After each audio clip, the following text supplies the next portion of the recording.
Okay, we're going to be talking about COPD and cystic fibrosis, along with pneumothorax, and also a little bit about chest tubes. I apologize within this video. I have a terrible cold, so if I am coughing or blowing my nose, that is why. This is the last exam of this semester. I know you guys are going to rock it. You're amazing and believe in yourself. So first things I want to do is I want to go over a homework assignment that is an outline for COPD and cystic fibrosis. So some of the manifestations of COPD, they can be caused by chronic air trapping with reduced air exchange or reduced gas exchange, that carbon dioxide, that CO2. And that is due to the the inflammatory damage to the lungs. Since there is chronic air that is trapped inside the lungs, there is the CO2 is not escaping like it's supposed to, and that is causing an inflammatory reaction, and it's ultimately damage to the lungs.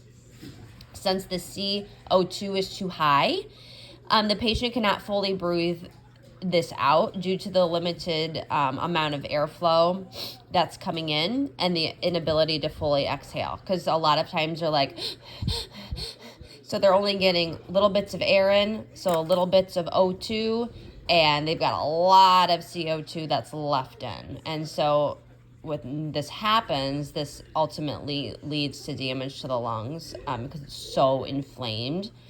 And the number one cause of manifestation of COPD is smoking tobacco. Smoking, being around secondhand smoke, any type of environmental exposure, air pollution, if you are around chemicals, car mechanics, firefighters, things like that. So again, that leads us to the risk factors. As some I just said, breathing in type of chemical fumes or smoke fumes, any type of infection, asthma, and then the alpha-1 antitrypsin deficiency. That is actually an inherited disorder that may cause lung disease. And we will be talking about this alpha-1 antitrypsin deficiency again when we get to the cystic fibrosis part of this presentation. But as you can kind of see already, that some of these a little bit intertwine. So when you have cystic fibrosis, you have this deficiency, this alpha-1 antitrypsin deficiency. And this can actually be a risk factor for COPD. So you are actually have a risk for that when you have cystic fibrosis. Some clinical manifestations are typically seen more in the early stages of this disease. Initial symptoms, I cannot talk, may include intermittent cough, shortness of breath, coughing up mucus, and wheezing. So these are just some of the earlier signs that you would see of the COPD. Sometimes, an elderly person might be like, oh, I just feel so winded. I just feel like I can't catch my breath, from walking up the stairs. A lot of times, that's might be a sign of COPD and more than just being out of shape or, unwinded, especially if this is happening more frequently. So we have a diagnostic criteria for staging COPD. So there's actually 4 stages. And the staging for this is called GOLD. And again, we'll talk about this a little bit more as well when we go back to the whole presentation for COPD, which we'll be discussing here momentarily. But just want to touch on these so we're all aware. So the diagnostic criteria GOLD stages the COPD. So stage 1 is the mild. This means that you have a greater than 80% predicted FEV1. Symptoms would be little sputum, chronic cough, and then the treatments would just be like your bronchodilators, like albuterol, and you just might need these more PRN. So your stage 2 is your moderate, and that's 50 to 80% predicted FEV1. Your symptoms are more progressive cough, and this is probably daily. You're going to have difficulty breathing on exertion. So we talked about that little old lady going up the stairs. This might be her. This might be this, I'm having difficulty breathing, walking up the stairs, going down the stairs, doing simple tasks. This treatment would be more of like long-acting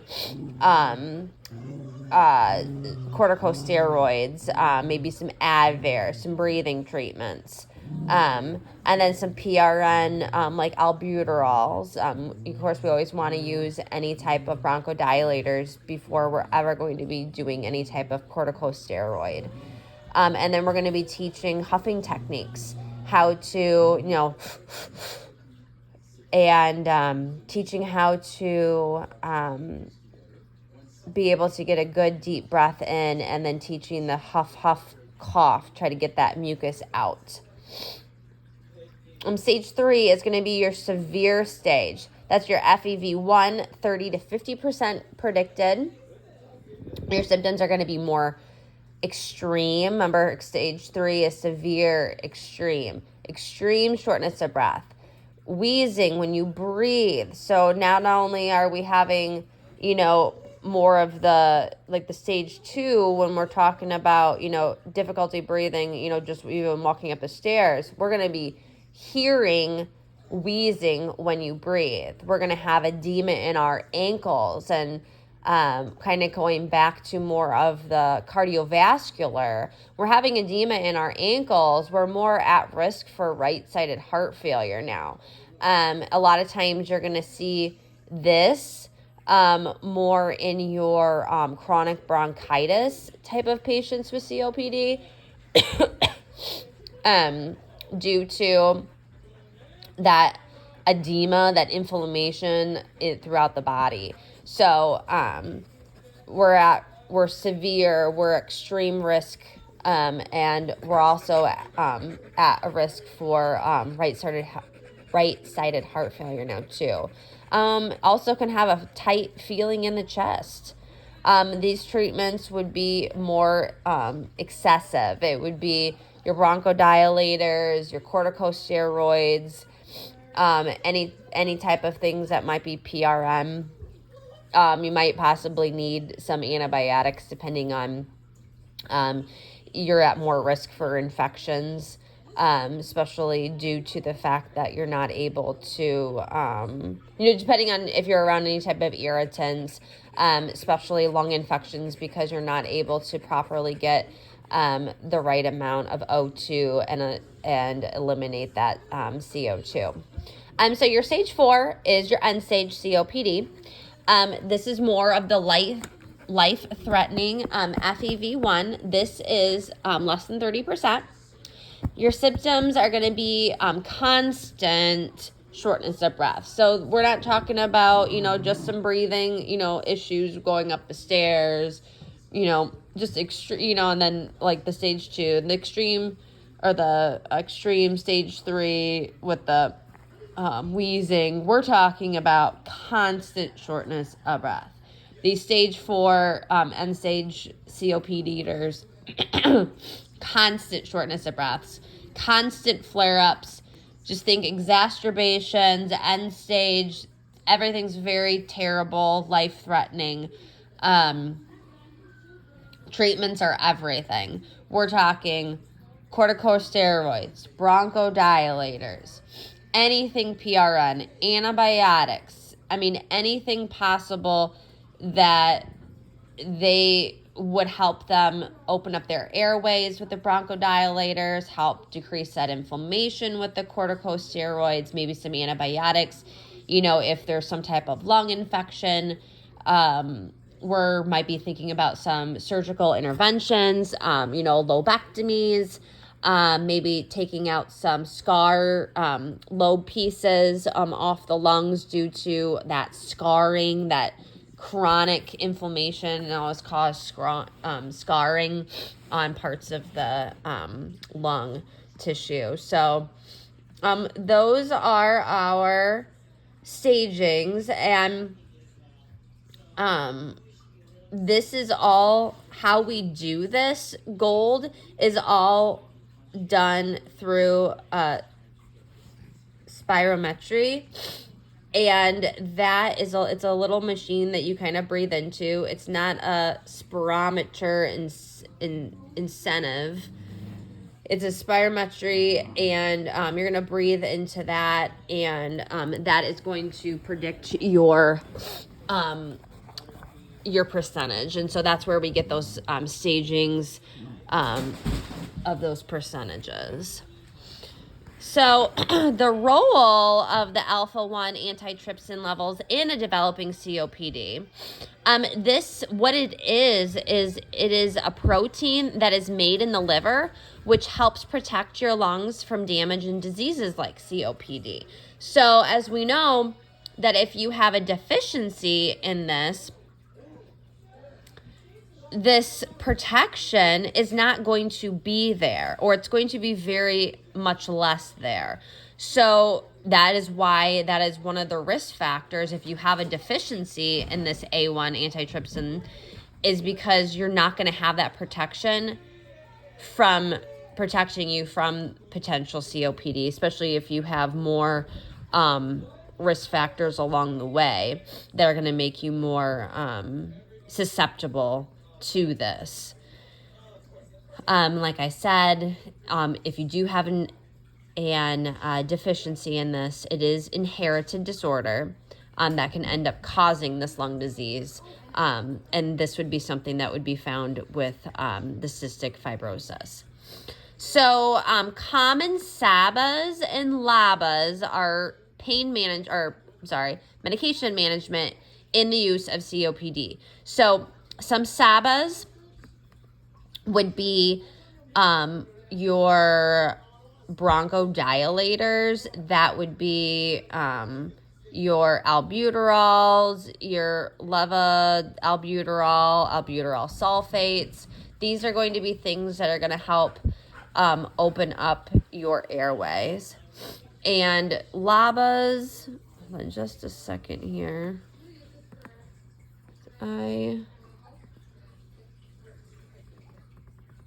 lost my notes, just went off here. Okay, so your LABAs, there we go. Your LABAs are bronchodilators as well. So, and a really good, easy way to remember your bronchodilators is just that they end in OL. Most of them always end in OL. So, SABA, LABA, bronchodilators, so the albuterol, citalopram, formoterol, levoalbuterol, things like that. So just remember, like, your bronchodilators, they are opening up your airway, SABAs and LABAs, and we are going to be using, typically albuterol is going to be about your standard. So a really interesting question is how oxygen therapy should be used in patients with COPD. Lucy, stop. Beep, beep, beep, beep, beep, beep. A lot of the times you think, okay, so when you think about your ABGs, these COPD patients have low oxygen, they have low O2, they have lots of CO2 in their bodies. So don't we want to put them on high amounts of oxygen, like high flow oxygen, because they're not getting a lot? Absolutely not. So their bodies are so used to this, and we know with COPD that this is not something that can be reversed. This is a progressive disease process, we're not able to eliminate this. There is no cure. So their bodies have already adjusting to how their lungs, their vital capacity has already changing for this. So their SpO2s are going to be around, we want it to be around 88 to like 93%. You're never going to see somebody with COPD being like 97 to 100%, like somebody that would have normal airflow exchange. It's just never going to happen. So with COPD patients, oxygen therapy is used, but we typically only want them on 1 to 2 liters of that. So only 1 to 2 liters should someone with COPD be on for oxygen therapy. Some non-pharmacological interventions for management, again, would be oxygen therapy, percussion, vibration, postural drainage. So these are things that help eliminate the mucus that the body is creating. So percussion would be like cupped hands, just kind of percussing on the backs of the bodies. Just be careful around the organs. Vibration would be more like a, like you're like tapping your hands in like a vibration motion. And then postural drainage is more of when the patient is inverted, kind of in a downward position. Most of the time, respiratory therapists are going to be performing this, but this is just a combination of like percussion and vibration and using different hand techniques to help, and position changes to help bring up that mucus for that postural drainage. And these are things that are going to be done constantly, several times a day, anywhere from like 20 minutes to an hour. This is a big part of management between COPD and cystic fibrosis. Smoking cessation. Obviously, smoking we know is the number one risk factor. So we want to teach them smoking cessation, stop smoking, avoid exposure of irritants. If you are a car mechanic, be wearing, if you're going to be around chemicals, making sure you're wearing proper, mask, gear, for your face, your head, things like that. We're not breathing in, any type of substance, smoke, things like that. If you're in a high polluted area, just be aware of your surroundings and what you're actually breathing in. Exercise.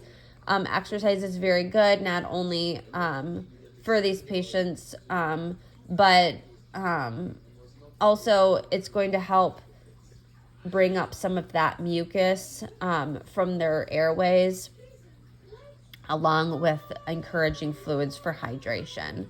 A lot of times 2 to 3 liters is pretty normal for adequate hydration for these clients. That's also going to help thin the mucus out, which will work well with a postural drainage therapy.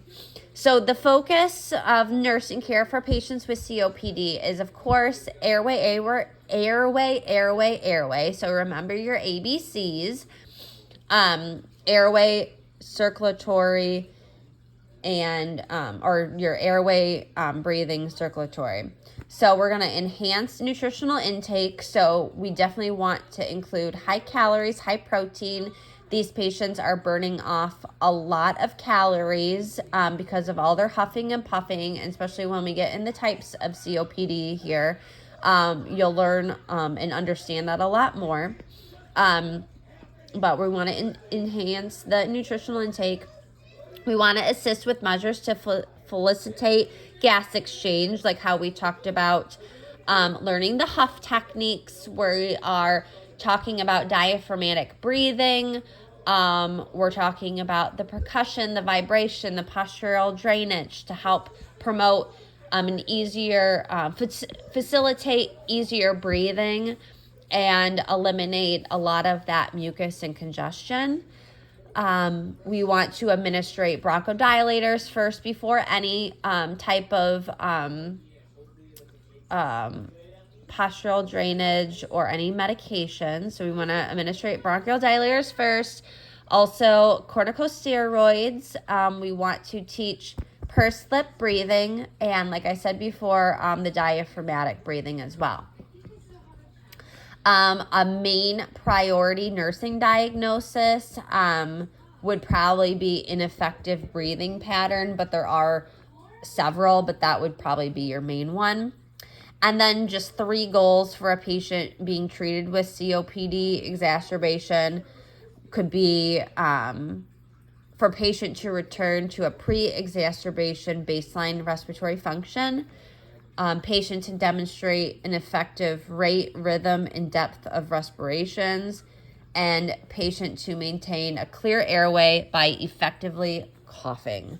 So that is the COPD portion of the homework assignment. So I'm just going to go back to my notes on COPD part of this lecture.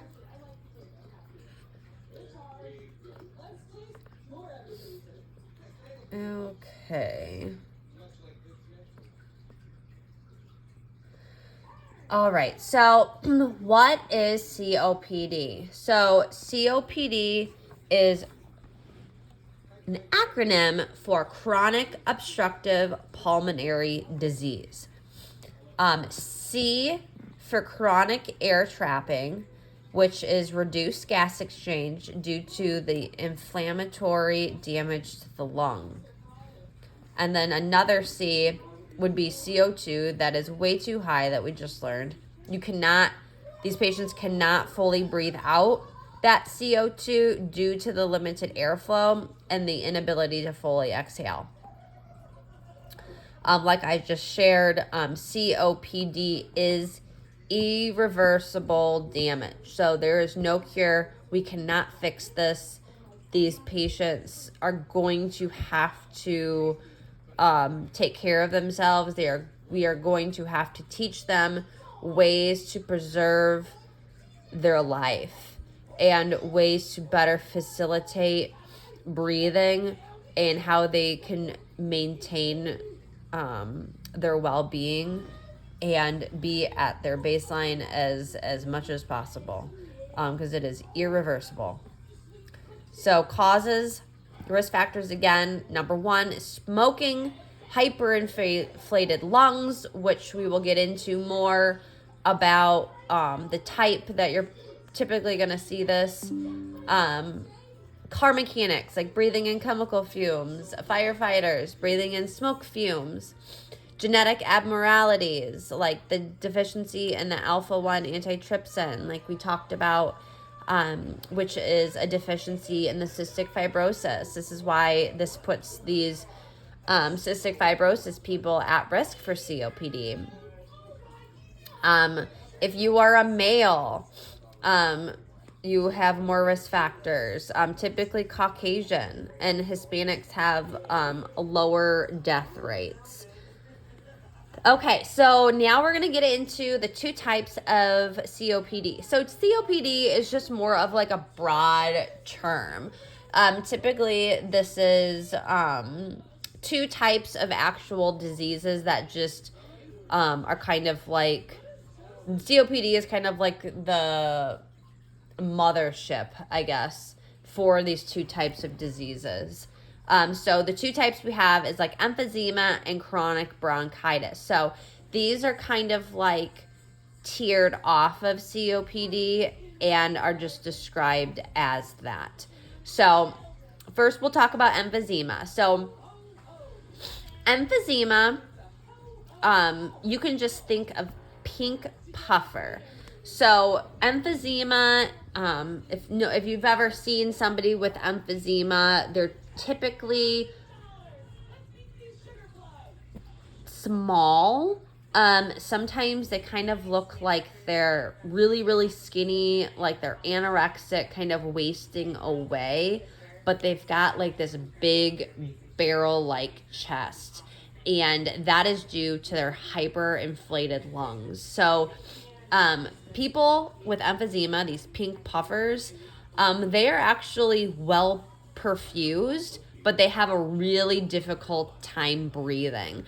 So the damage to the alveoli results in loss of lung elasticity. So, and with this loss of tissue, there's a loss of surfactant that helps the lungs stretch.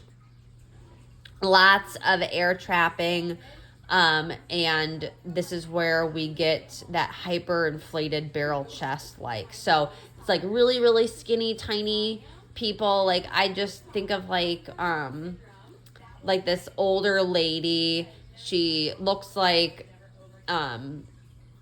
she has an 8 in a couple of weeks, but she's got this big chest and this, these tiny little arms, tiny little legs with this big old broad, this big old broad chest. And that's from the hyperinflation of the lungs. It's that barrel chest.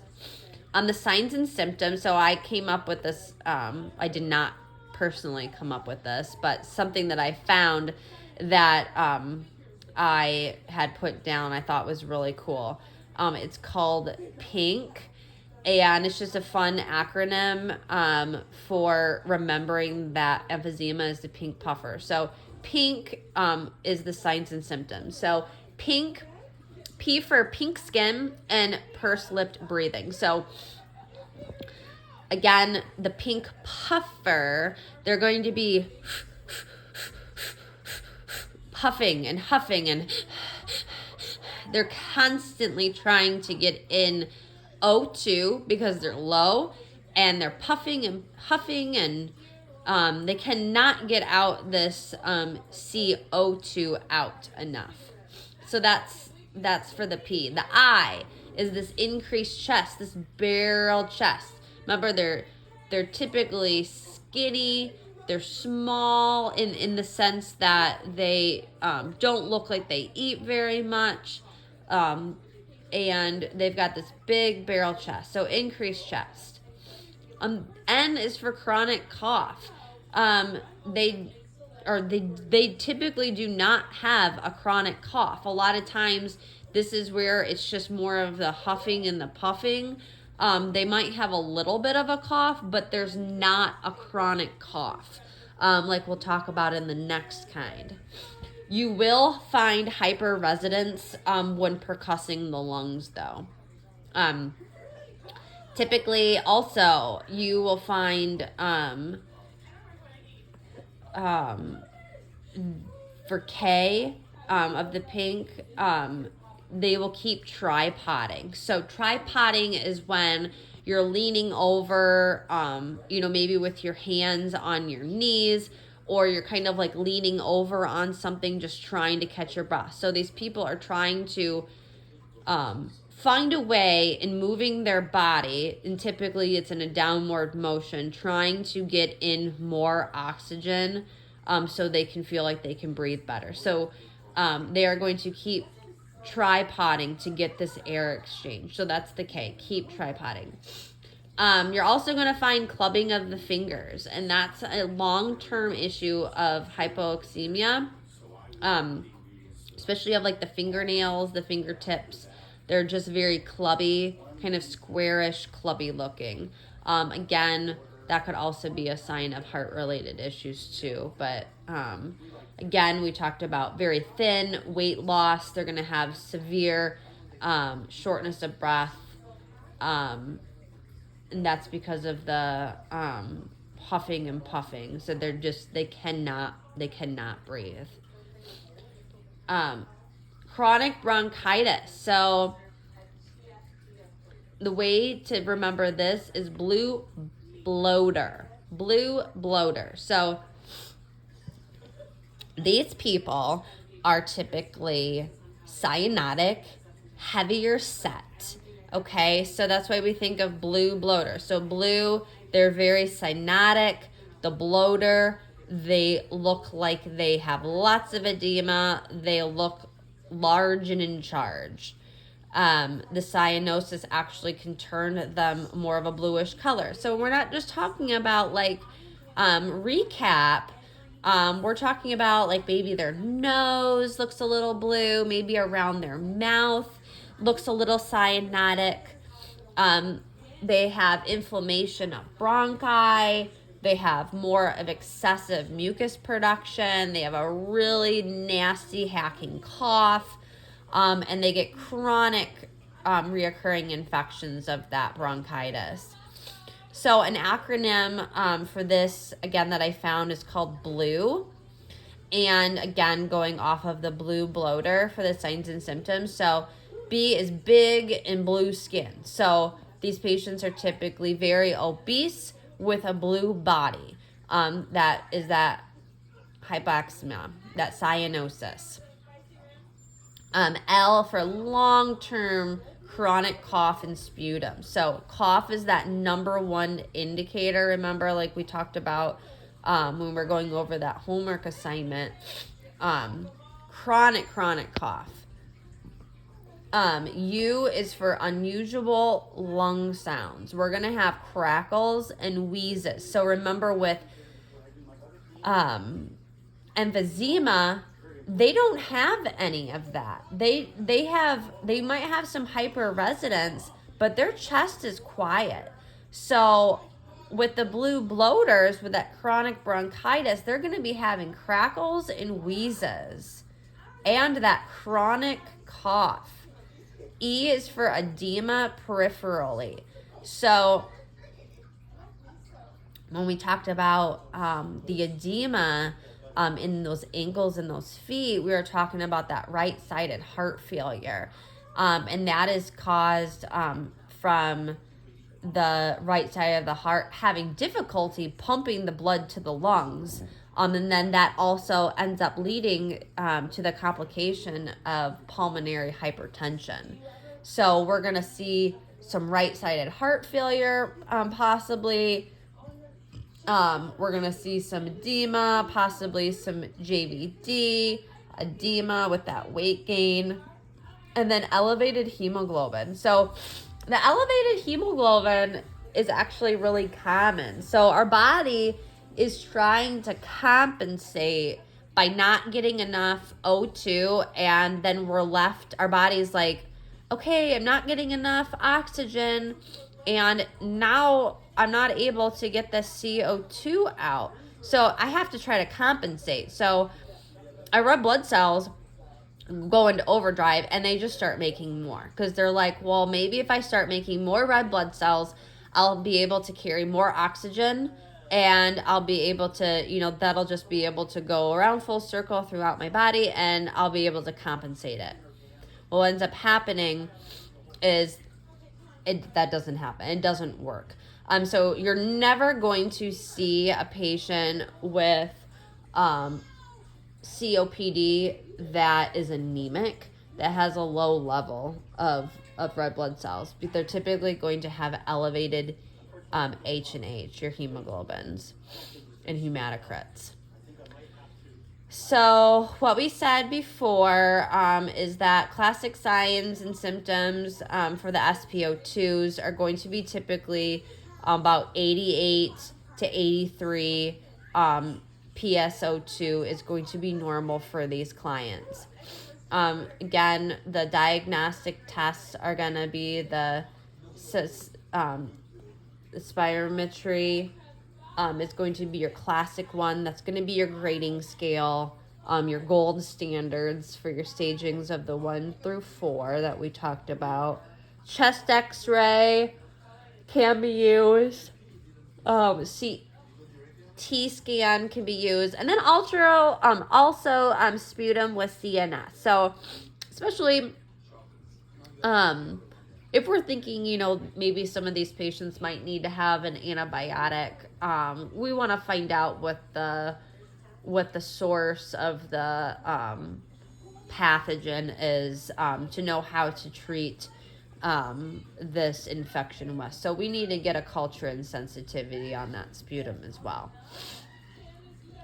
So I will briefly review again this gold standard. I know we just did, but we'll go ahead and go through that again. So the FEV1 actually stands for forced expiratory volume.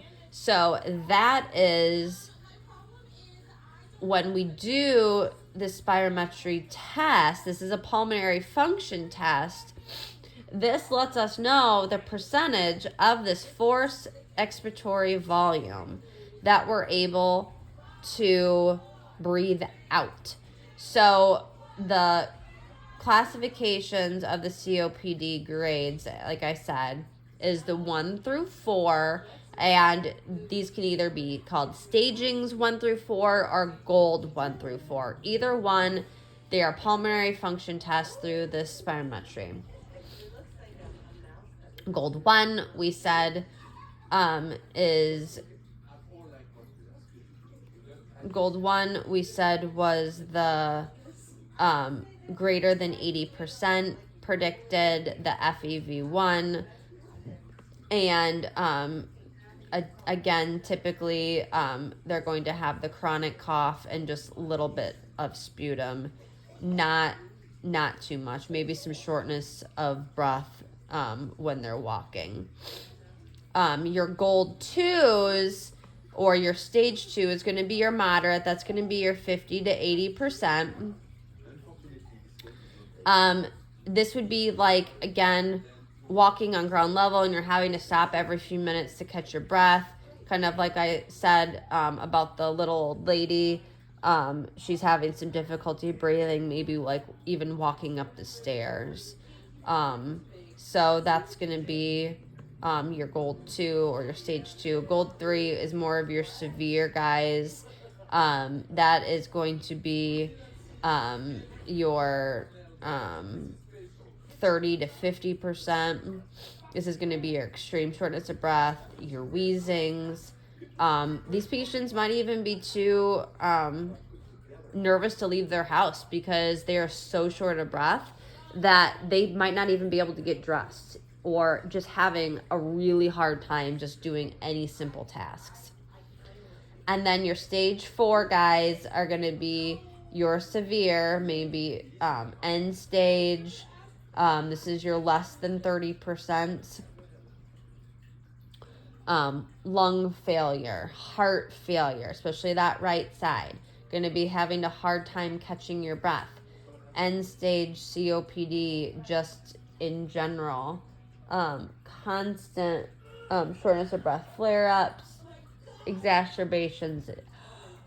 It's very life-threatening. Excuse me.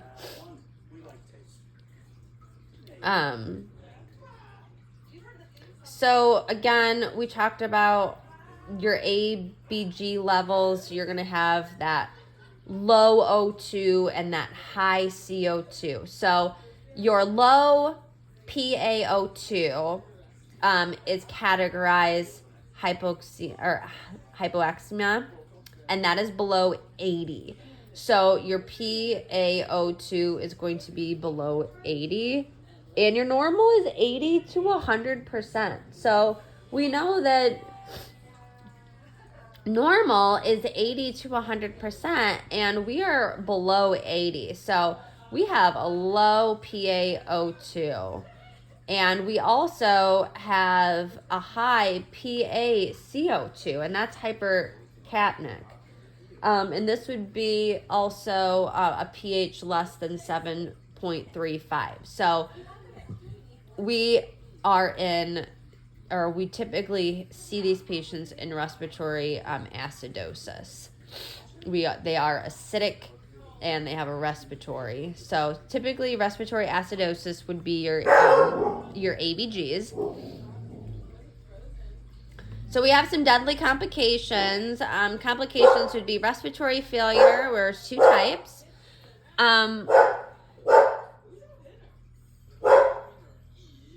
We also have hypercapnic respiratory failure, which would be the hypercapnic is the high CO2, and then hypoxemic would be your low O2.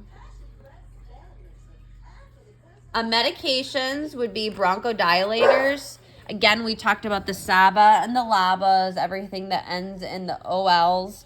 These open up your airways. So again, we'll just kind of review just a few of the ones that are pretty normal that you have.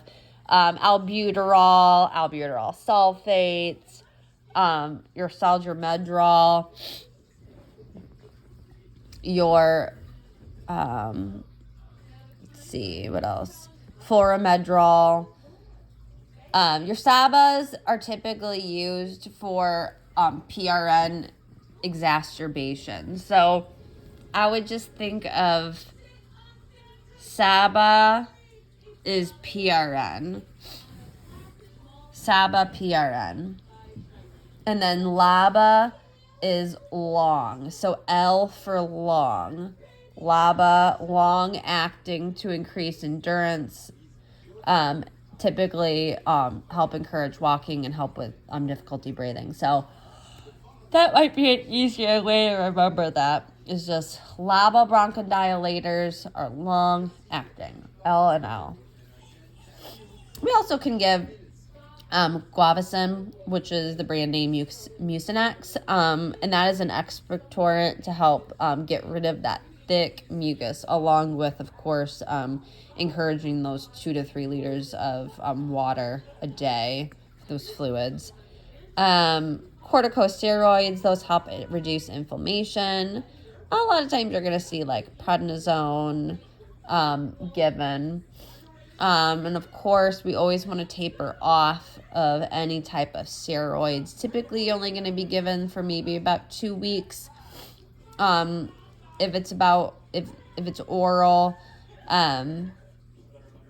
get those tapered off as well. And if it's an inhaled, we definitely want to be rinsing out that mouth so we don't leave any of traces behind that could ultimately lead to the fungal infection called thrush. We can also use a cool mist humidifier. Any type of antibiotics might be used, especially maybe some broad spectrums. If we are, we've gotten that sputum culture and sensitivity, sometimes they don't like to wait. Doctors or providers don't like to wait until that final CNS comes back. So they'll put the patient on a broad spectrum and then just change accordingly to when they find out what type of bacterial pathogen is affecting the infection. So antibiotics typically are given, or the key components is that you must have at least 2 of these 3 to be able to get an antibiotic, and that's like increased difficulty breathing, increased sputum volume, and then purulence. So typically this screams to me infection. So purulence, we're getting some yellowish, maybe even some greenish sputum, like we've had increased sputum volume. So this is already kind of ringing a bell that we probably have an infection going on. We're having increased difficulty breathing as well, which is not our baseline. So that we're going to obviously be getting a sputum CNS, and then the provider would most likely throw that patient on a broad spectrum antibiotic. We're going to be teaching these clients breathing techniques. We are going to be teaching pursed-lipped breathing. So how we do this is inhale 2 seconds via the nose, closed mouth. And then exhale 4 seconds with pursed lips. So we're going to inhale 2 seconds and then exhale for 4 seconds with pursed lips. And this helps that patient learn how to breathe through pursed lip breathing. This prevents the air trapping and airway collapse during expiration. So nursing interventions would be a priority, would be a BiPAP machine. So BiPAP machines actually help expel that high CO2, that hypercapnic, within that patient. So a lot of times these COPDers are going to have a BiPAP machine to help them expel that large amount of CO2 that they have. A number one sign and symptom is to monitor is mental health change. This restless, decreased level of consciousness, and some confusion. We really don't want to give like strong opioids or benzos, really, like morphine, any oxy, and then your lambs and pams. This really isn't anything that would be necessary, and if anything, this would probably just lead to more decreased level of consciousness or any type of confusion issues. We're already having issues with getting oxygen in and having trouble expelling that CO2 out. And we know that opioids and benzos can have a huge impact and effect on our respiratory system. So we don't need any more decrease in respirations than we already have, and any difficulty being able to breathe at all. So we're typically not going to be giving these patients any type of opioids or benzos. Some patient teaching, again, we're going to be teaching that those breathing techniques, those huff techniques, pursed lip breathings. A lot of times these patients are going to have a really, really dry mouth. The foods are going to taste blah and icky. So especially when we're doing those postural drainage percussions and stuff, we're going to try to do those in between meals and maybe like an hour or so after meals. We never want to do it before or right after. Right after could obviously create vomiting. You know, nobody wants you pummeling on their chest or putting your head, you know, or doing these crazy moves, you know, with your head, you know, facing down. It's going to make you feel sick. So, and also before, we don't want to feel like we're not even hungry. Your mouth is going to taste bad after expelling up that, you know, that mucus and drainage. So again, we're going to have a dry mouth. Foods are already going to kind of taste blah and bland already. But we need to implement really good oral hygiene before meals. And that will help moisten up that mouth. These patients are going to need to eat small, frequent meals. Small, frequent meals. Why? Because, again, if we're talking about chronic bronchitis, those blue bloaters, or emphysemas, those pink puffers, the emphysema, those pink puffers, they're going to have that big barrel chest. They're small. They're skinny. They are burning off a lot of calories, a lot of caloric intake. They need high calories, high protein. They need a lot more nutrition. And then if they were to eat a large meal, that's going to make their diaphragm and their stomach and everything pushing on their diaphragm, which is going to make them feel really, really full. And it's going to have an impact on how they breathe. So they're not actually going to be able to breathe as well as they already can't. So small, frequent meals to not make that abdomen distended or feel any more bloated, especially for those chronic bronchitis. They're already very edematous throughout their body. They're very bloated. Yes, they need high calories and high protein, because it is the edema throughout their body. It's not that they are obese by eating too much. They are edematous throughout their body due to the chronic bronchitis and what this pulmonary hypertension and this possibly right-sided heart failure is doing to their body. So they also need high calorie, high protein. What do we not want? We do not want carbs. Eating high amounts of carbs actually makes more CO2. We do not need any more CO2. So let's just try to eliminate as much carbohydrates as possible. We do not need to add any more CO2 to these patients' bodies.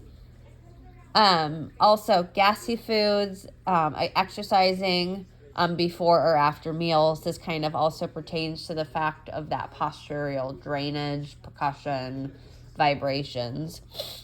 Any type of carbonated drinks, because that's obviously creating bloated, distendedness. Any type of high fiber foods like broccoli or beans, that's creating also gas. Let's see what else. We talked about these patients need to increase their intake of fluids to 2 to 3 liters a daily. If the patient needs to report to their HCP if they have any increase in sputum, fever, or any type of worsening difficulty breathing, because they are at a huge risk for infection. So again, like we talked about, if they're able to have an antibiotic, if they have, 2 of those 3 symptoms, of the worsening shortness of breath, purulence, or that increase of sputum, so that they are at a huge risk for infection. Also need to teach them about the importance of being vaccinated and staying vaccinated. The pneumococcal vaccine for pneumonia, that's once every 5 years, and then your influenza vaccine, and that's every year. So teaching the huff technique, what this actually means is that you are sitting upright in a chair and you lean forward. You're going to deeply, slowly inhale through your mouth using a diaphragm muscle.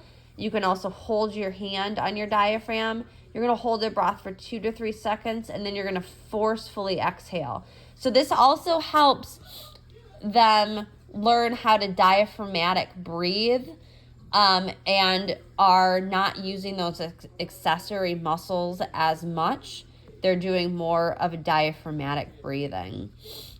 So typically you can do this huff, repeat this maybe 1 or 2 more times to help be able to breathe a little bit easier. And then just rest for maybe like 5 to 10 minutes and just normal breathe. And you can repeat this as much as you need to help kind of breathe out, get those secretions out too. Some nursing diagnosis. We said the number 1 is most likely ineffective airway clearance. The others could be impaired gas exchange, because we are impaired. We're impaired at gas exchange because our CO2 is low and our O2 is low and our CO2 is high. We have an ineffective breathing pattern because of that. And we are definitely at risk for infection. So those are all some nursing diagnosis. So we are going to now swing over back to cystic fibrosis. The rest of this is going to go by pretty fast. COPD is the longest. So cystic fibrosis is an inherited disorder that infects children. 75% of the cases are diagnosed before the age of 2. The protein central to movement of chloride into and out of the cells is the CFTR protein. And the hallmark presentation of cystic fibrosis is an increased level of chloride in the sweat. And typically, a lot of times, parents will be like, oh, my baby, tastes like they've been in the ocean, or they smell so salty. It's so cute. They must be a mermaid. Well, this is typically an increased level of chloride in the sweat, and they need to get checked for cystic fibrosis. Some other symptoms a patient might experience or exhibit would be weight loss, failure to thrive, chronic hypoxemia, meconium ileus. That's where that first poop, the meconium actually gets stuck in the ileus. They're going to have vitamin deficiencies, like your a deck, your vitamin A, your vitamin D, your vitamin E, and your vitamin K. So they're going to need some supplements with that, or fat-soluble vitamins. Maybe some hyperglycemia, and then respiratory infections. So when you think of cystic fibrosis, they have an exuberant amount of thick mucousy secretion. So they're going to need mucolytics. And the mucolytics that are typically given for cystic fibrosis are hypertonic saline and that pulmonized dorosine alpha. Also some CFTR modulators. And these work by binding to the defective protein at the cell surface, and it opens the chloride channel. So the chloride can actually move through, regulating the amount of fluids at the cell's surface. Some non-pharmacological therapy for cystic fibrosis might include the huffing techniques, the chest physiotherapy, and the chest physiotherapy is the exact same thing as the postural drainage. Again, that includes the percussion and the vibration, deep breathing, deep coughing with that huff technique, maybe some pulmonary rehab, and definite lifestyle interventions. The outcome of pregnancy for women with cystic fibrosis heavily depends on their respiratory health. Some nursing diagnoses might be impaired gas exchange, ineffective airway clearance, imbalanced nutrition, less than body requirements, and then risk for infections. Same as COPDers, bronchodilators should always be administered prior to beginning any type of airway clearance techniques or administering any type of mucolytics. And during a severe exacerbation, chest physiotherapy or postural drainage can be administered up to 2 times a day, typically about 20 to 40 minutes, could go up to an hour per session. So when we're talking about cystic fibrosis, this is an autosomal recessive disorder. It is hereditary. This affects the endocrine or the exocrine glands. This is a gene mutation of that CFTR, and that prevents the exocrine glands from properly functioning. It creates a really abnormal thick mucus production, and it leads to blockage of the pancreatic ducts. It could be the intestines, the bronchi, respiratory infections. So this is just kind of thick mucus all over the body, and it kind of just plugs up everything.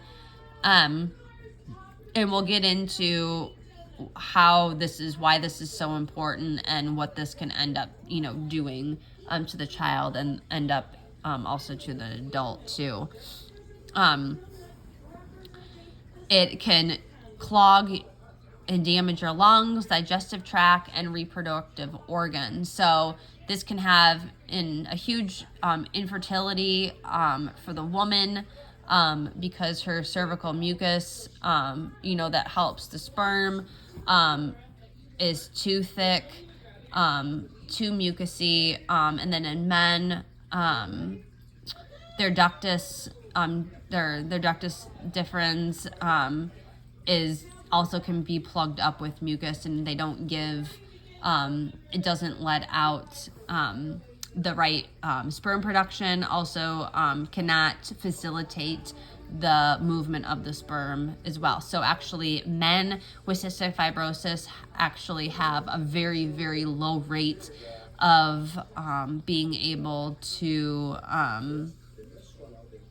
produce viable sperm that for child bearing purposes for their partner.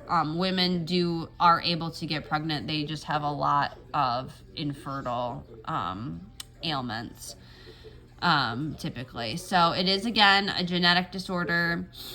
The mucus secretions tend to be a lot thicker and stickier. It can build up in the lungs, that we learned, in the digestive system, just throughout the body. Typically leads to poor weight gain and failure to thrive for younger patients.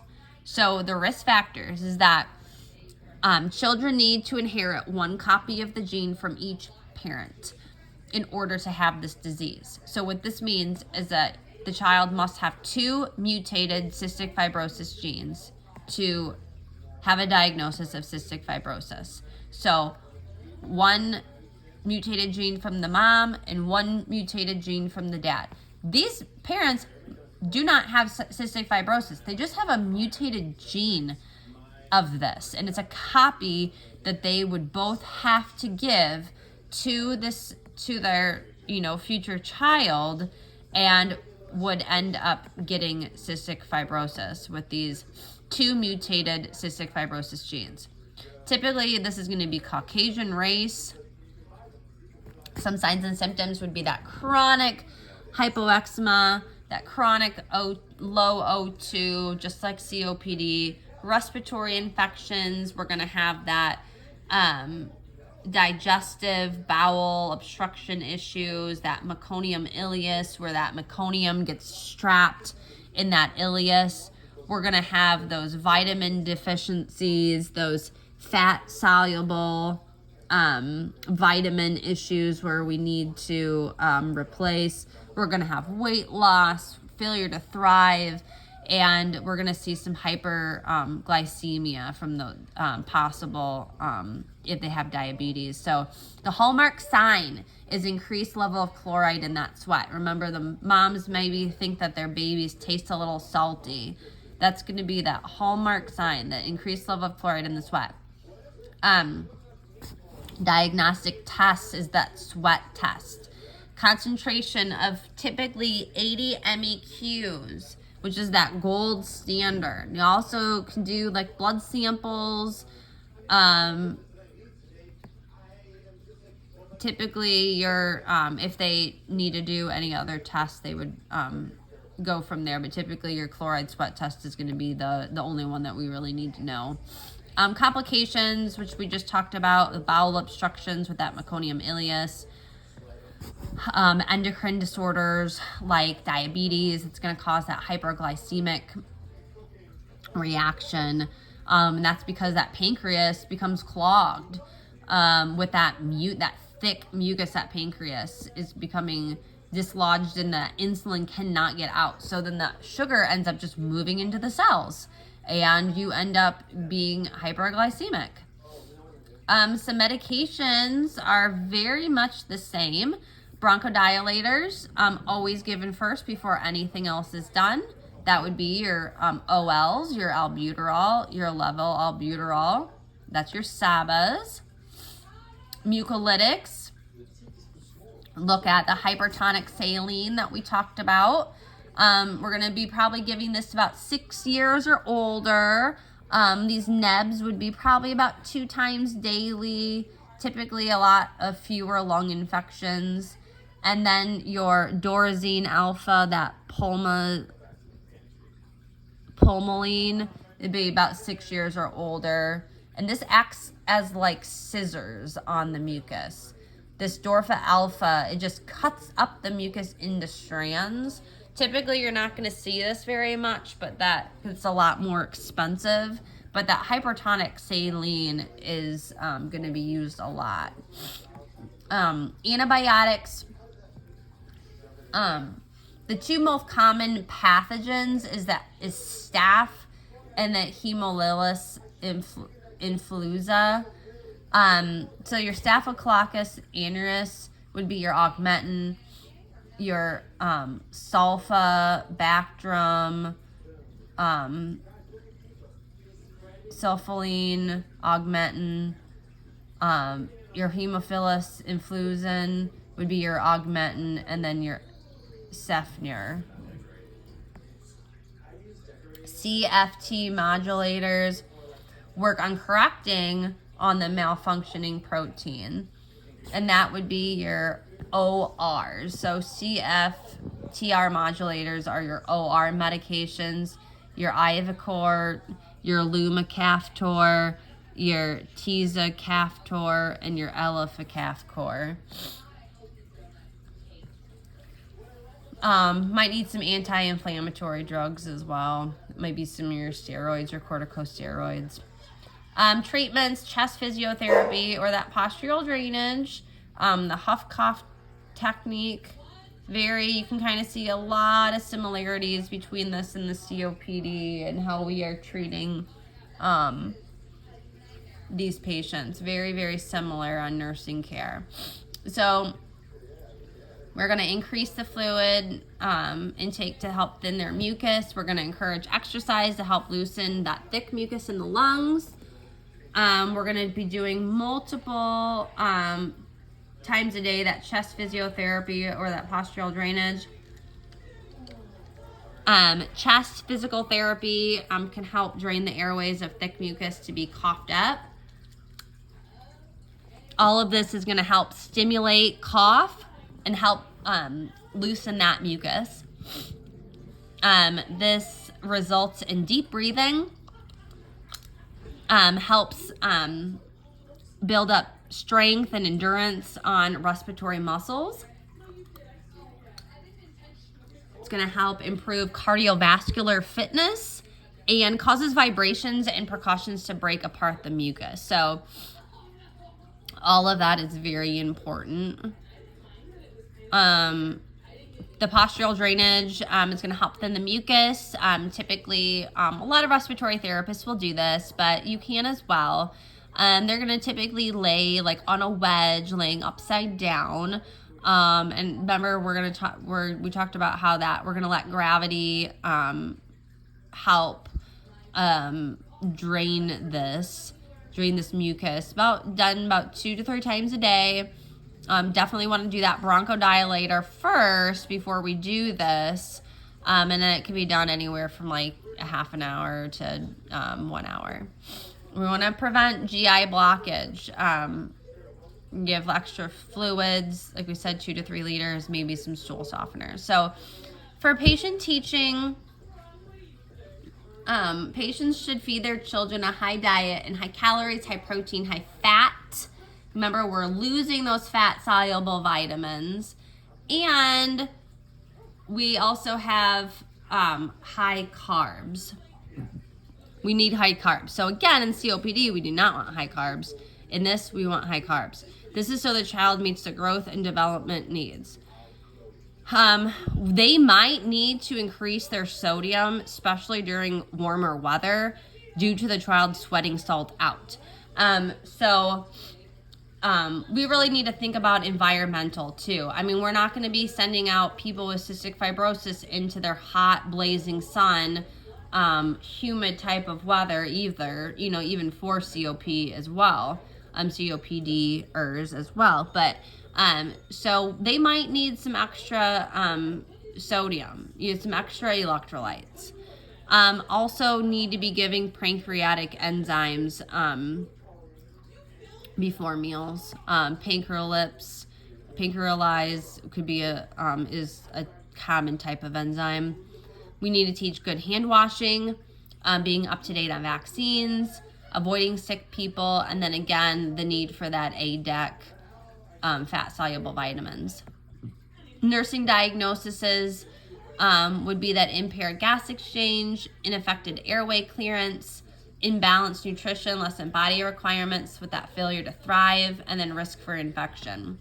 So now, since we've talked about the 2 main topics, we're going to talk about some complications with pneumothorax and chest tubes. kind of just tie it all together. So there's a couple different types of pneumothorax. What is a pneumothorax? So this is where the lung collapses due to a collection of air in the pleural space. So some signs and symptoms would be difficulty breathing, collapse of a lung, and sharp stabbing chest pain. So the 4 types of pneumothoraxes are spontaneous pneumothorax, and this is caused by a rupture of a bleb. This is most often air, which causes tracheal deviation, and it starts to your tracheal starts to deviate and starts to shift off to the side, and this can actually end up leading to a tension pneumothorax. Typically, your primary spontaneous pneumothorax is going to be just like a partial or a complete collapse. And then your secondary would be more of like it collapsed due to a process like COPD. So we're going to be more focusing on the spontaneous pneumothorax secondary, because that's kind of what we're talking about, is that secondary is it happened because of, of this. It happened because of this issue. So this can end up leading into the tension pneumothorax with that tracheal deviation. So the tension pneumothorax is a severe condition that results from air being trapped in that pleural space. This isn't a medical emergency, and it requires the needle decompression of the and chest tube.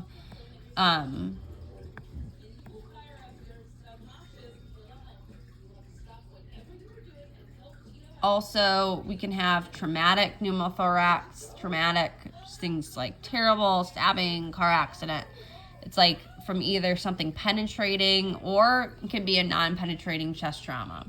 And that's air that's in that pleural space that can cause partial or complete lung collapse.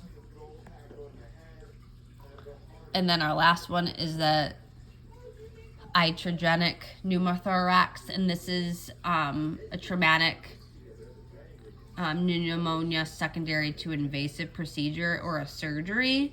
Typically, you're going to see this from getting a lung biopsy or mechanical ventilation. This is a secondary type of a cause. This is, or you could also see this from like a subclavian central line. So nursing diagnosis on pneumothorax would be impaired oxygenation, ineffective breathing pattern, and a risk for infection. The treatments would be chest tubes for pneumothorax, maybe some needle decompression to aspirate that air, especially for that tension pneumothorax. And then African American and Asians have the lowest incidence of cystic fibrosis. And COPD is more common in men, but fewer men die from COPD than women. Women are more susceptible for COPD development, though. And men with COPD do not have good response to O2 therapy like women do, and the biggest risk factor for COPD is smoking. Let's see what else. And then we're going to talk about chest tubes, and then that'll wrap it up. So chest tubes, very short and sweet. A chest tube is a flexible plastic tube that's connected to a water sealed chamber. So chest tubes is a part of a therapy treatment. This gets inserted into the pleural space to remove excess air, blood, and fluid. So this is going to be a treatment for pneumothorax, and it helps re-expand the lungs. There's 3 chambers to a chest tube. There's the drainage fluid collection chamber. So that's going to be where the fluid is going to go that's been taken from the patient. There's a water seal chamber that allows the air to be removed from the pleural space without any outside air entering the lungs. So we're going to see bubbling. We want intermittent bubbling. That is the normal. We do not want this continuous bubbling. That is bad. So intermittent. And then we're going to have a suction control chamber, and that's going to deliver a controlled amount of suction through the chest tube. So this is going to be a set suction control chamber. So you set this rate, and the typical rate is -20 intermittent suction, and that is very common. Again, chest tubes are commonly used for spontaneous pneumothorax in general, pleural fusion, and any type of infections to get mucuses out. Nursing interventions for chest tubes is you always keep the drainage system below the patient's chest. Never strip the tubing, never clamp the tubing. We want to educate the patient on how to do the Valsalva maneuver when the patient or when the doctor is going to remove the chest tube. We want to, bear down because it's going to hurt. It does not feel good. It does not feel good going in either. It's not pain. It's very painful. We are not going to stop to give pain medication to insert a chest tube either. We want to monitor the color and the quantity of the drainage every hour. Of course, we want to listen to our lung sounds. We want to check the insertion site. And I think that about wraps it up. I don't think there's anything else more to talk about. Just remember your ABGs. If you're, when you're thinking about compensated, if your pH is normal, then it's automatically always going to be compensated. Just think of your lungs are on top, your kidneys are on bottom. Yeah, I think that's it. So I hope you guys have a great day, and you're going to rock it, and I know you're going to do good on this exam.